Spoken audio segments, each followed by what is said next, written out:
I'm Jason, the world is yours, and today we have a story about UFC fighter Michael Chandler hunting for a finish versus Dustin Poirier at UFC 281 this weekend. Quote, "He's not a crazy hard puzzle to solve," is what Chandler said about Poirier. UFC lightweight contender Michael Chandler is hunting for a finish this weekend. Michael Iron Chandler has been out of action since his knockout of the year, basically victory over Tony Ferguson in May. This May 2022. The win was an important one for the former Bellator champion as it snapped a two-fight losing streak. Chandler was previously defeated by Justin Gaethje. And that was basically a fight of the year contender. And he also lost a championship fight versus Charles do Bronx Oliveira. Now he's set to make his return this weekend in New York City at MSG at UFC 281. Standing opposite Chandler will be the former UFC interim lightweight champion Dustin the Diamond. Poirier is ending a long layoff as he's been out of the octagon since his last loss came in a championship fight to Charles do Bronx Oliveira, and that came in 2022. Both men have hopes that a victory on the pay-per-view could... Okay, I'm not going to read that because that's just... we can't even talk about a title shot between those two anymore. In an interview with Yahoo Sports, the lightweight contender stated that he's hunting for a finish Saturday. Chandler also opined that Poirier's style is not a hard puzzle to solve as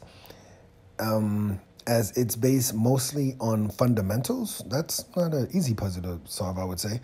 Dustin Poirier is not a hard puzzle to solve. I don't say that it's not a hard fight, but he's very brilliant with the basic, Chandler said. He's good at striking. He's very good in the grappling defense department. He continued, "There's not a places where you can exploit Dustin Poirier because he's got a wealth of knowledge and wealth of experience. But I'm going to go out there, start fast, get in his face, hopefully make him second-guess himself pretty fast, mix it up, do exactly what I need to do in all the areas of mixed martial arts, and go out there and get my hand raised. I do think I get the finish." Okay, I mean, obviously he's not going to try to give away too much, but he just kind of seemed like he really put over Poirier in this. He's saying, things like, "I'm going to finish him," but, quote, "Dustin Poirier is very brilliant with the basics."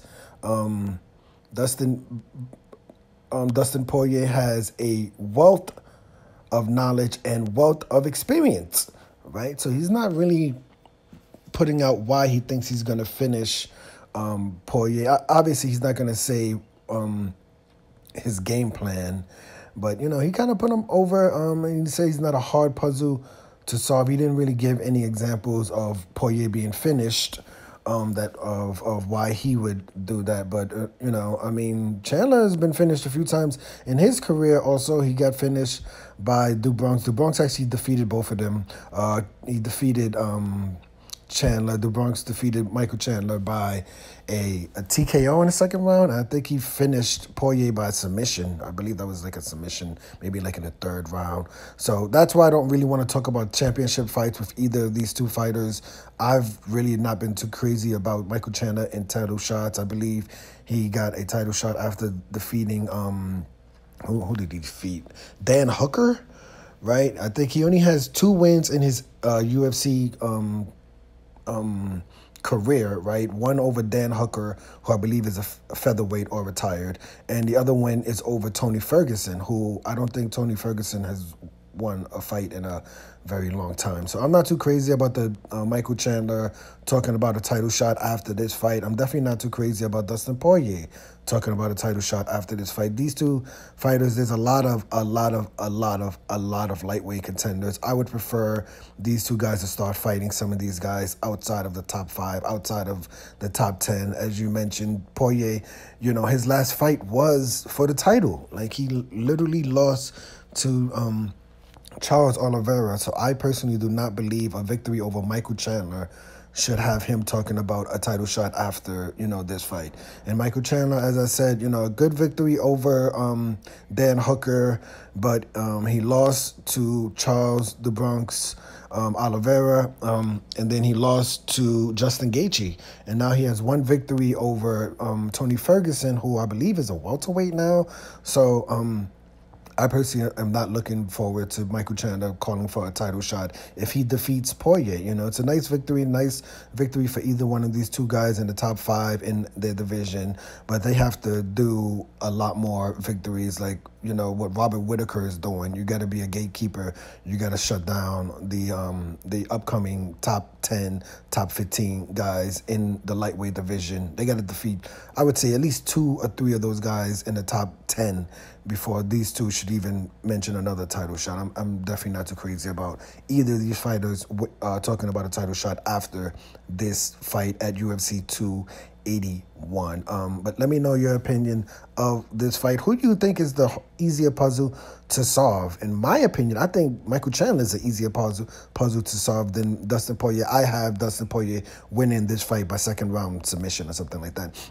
But let me know your opinion of this story. Do you agree with Michael Chandler that Dustin Poirier is not a crazy hard puzzle to solve? Or do you agree with me that Michael Chandler is actually not a crazy hard puzzle to solve? I am Jason. The world is yours. Today, we have a story about Michael Chandler, UFC fighter, UFC lightweight fighter, Michael Chandler, hunting for a finish against Dustin Poirier at the next pay-per-view, UFC 281 in New York City at MSG, saying, quote, Dustin Poirier is not a crazy hard puzzle to solve. Thank you for watching.